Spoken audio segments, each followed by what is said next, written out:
some pretty fiery rhetoric in that report, but some fiery rhetoric from Donald Trump as well, Rob. How seriously do you think it should be taken?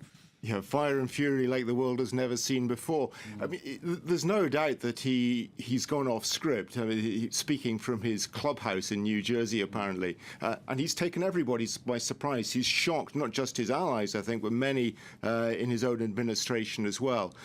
I think what surprises most people is the sort of the implication, at least, that in response to what, after all, at this stage is really no more than North Korean rhetoric, overblown rhetoric.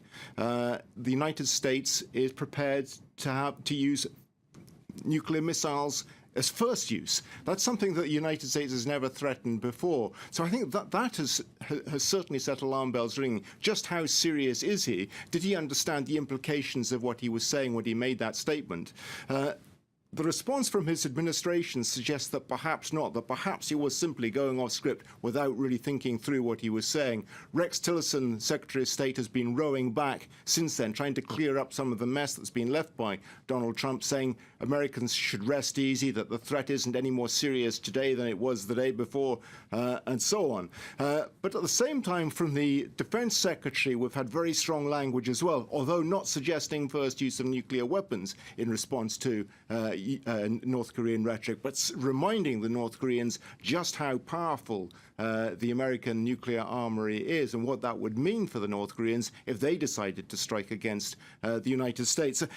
What we've got at the moment is the rhetoric being blown up, but without any results. As we've seen the response from the North Koreans, they will come up with a plan to strike the U.S. military base in the Pacific Ocean at Guam by the middle of August. So we're caught in this spiral of rhetoric at the moment. It is very difficult, isn't it, to see the strategy? I mean, is there a strategy at all, even?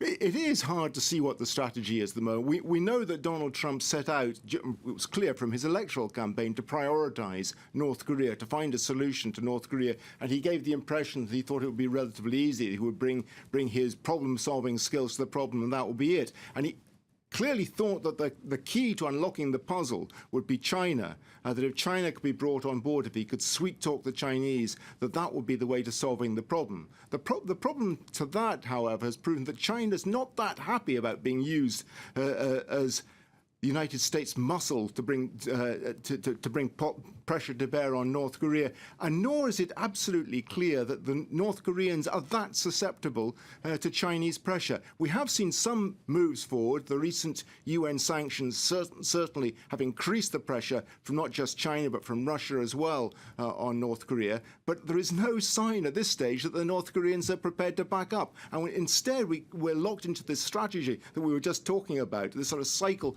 of rhetoric, inflated rhetoric. And at some point, when you've said that's the red line several times, at some point you're going to have to stop and say that really was the red line. And where does that leave us? Rob, thanks very much. Rob Parsons, our Chief Foreign Editor on France 24.